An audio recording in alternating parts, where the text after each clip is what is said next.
ഊട്ടി ലേക്കിന് തൊട്ടടുത്തായിട്ടുള്ള ഒരു budget stay ഞാൻ പരിചയപ്പെടുത്താം. ബഡ്ജറ്റ് സ്റ്റേ ഊട്ടി ലേക്കിന് എത്രത്തോളം അടുത്താണെന്ന് ചോദിച്ചാൽ ഇത്രത്തോളം അടുത്താണ്. ഈ കാണുന്നത് ഊട്ടി ലേക്കിലേക്ക് വെള്ളം എത്തിക്കുന്ന മെയിൻ സ്ട്രീം വന്നു ചേരുന്ന ഭാഗമാണ്. ലേക്കിൻ്റെ എൻട്രൻസ് ഇവിടെയല്ല, ലേക്കിൻ്റെ എൻട്രൻസ് കുറച്ച് അകലെയാണ്. ഇവിടുന്ന് ഒരു 10 അല്ലെങ്കിൽ 15 മിനിറ്റ് നടക്കാനുണ്ടാകും. ഇനി എനിക്ക് അലോട്ട് ചെയ്ത റൂം ഒന്ന് കാണാം. 700+ റൂം തരക്കേടില്ല അല്ലേ? ഓവർ ആർഭാടമൊന്നുമില്ല, എന്നാൽ വേണ്ട സൗകര്യങ്ങളെല്ലാം ഉണ്ട്. റൂം നല്ല സ്പേഷ്യസ് ആണ്. ഒരു ഓപ്പൺ ഷെൽഫുണ്ട്, സ്റ്റോറേജ് സ്പേസ് ഉള്ള ഒരു ചെറിയ ടേബിളുണ്ട്, വലിയൊരു മിററുണ്ട്. അത്യാവശ്യം വേണ്ട ഫീച്ചേഴ്സ് എല്ലാം ഉണ്ട്. ബാത്റൂം ഒരു 1990s മോഡലാണെങ്കിലും നീറ്റാണ്. ബാത്റൂമും കൺജസ്റ്റഡ് ഒന്നുമല്ല, സ്പേഷ്യസ് ആണ്. ഈ ഒരു റൂം റോഡിൻ്റെ അടുത്താണ്.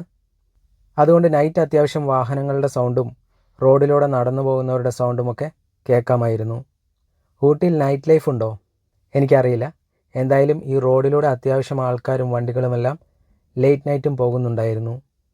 മേ ബി ഊട്ടിയിൽ വരുന്ന ടൂറിസ്റ്റുകൾ ഉറക്കമില്ലാതെ റോം ചെയ്യുന്നതായിരിക്കാം.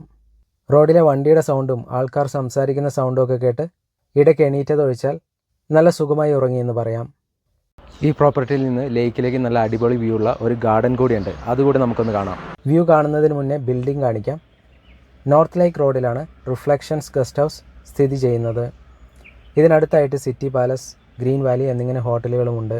റിഫ്ലക്ഷൻസ് ഗസ്റ്റ് ഹൗസിൽ ഫുഡ് കിട്ടില്ല. ഞാനീ പറഞ്ഞ തൊട്ടടുത്തുള്ള ഹോട്ടലുകളിൽ ഫുഡ് കിട്ടും. അവിടുന്ന് വേണമെങ്കിൽ കഴിക്കാം, അല്ലെങ്കിൽ സ്വിഗ്ഗി ചെയ്യാം. ഇതുകൂടാതെ മലബാർ എന്നൊരു ഹോട്ടലും ഇതിനടുത്തുണ്ട് കേട്ടോ. ഞാൻ ഈ ഒരു ഗസ്റ്റ് ഹൗസ് ബുക്ക് ചെയ്യാനുള്ള കാരണം തന്നെ ഈ ഒരു വ്യൂ ആണ്. അഗോഡയിൽ ഇവർ കൊടുത്തിരിക്കുന്ന പിക്ചർ ഇവിടുന്ന് ലേക്കിലേക്കുള്ള ഈ ഒരു വ്യൂ ആണ്. ഈ ഒരു ഗാർഡൻ ഏരിയയ്ക്ക് അടുത്തുള്ള റൂമുകളൊക്കെയാണ് ഇവരുടെ പ്രീമിയം റൂമുകൾ.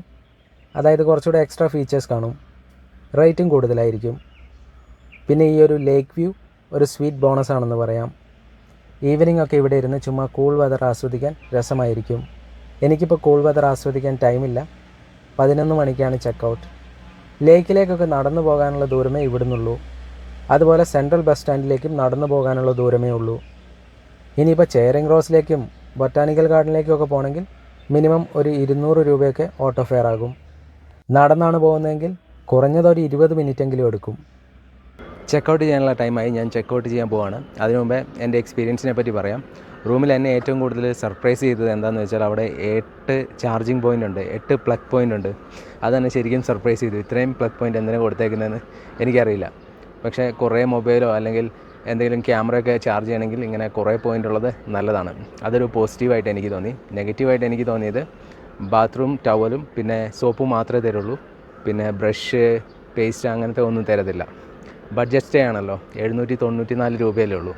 അപ്പം ആ ഒരു ബഡ്ജറ്റിൽ ബ്രഷും പേസ്റ്റും ഒന്നും ഇൻക്ലൂഡ് ചെയ്യാൻ പറ്റില്ലായിരിക്കും. അതുകൊണ്ടായിരിക്കും. സ്റ്റേ കംഫർട്ടായിരുന്നു.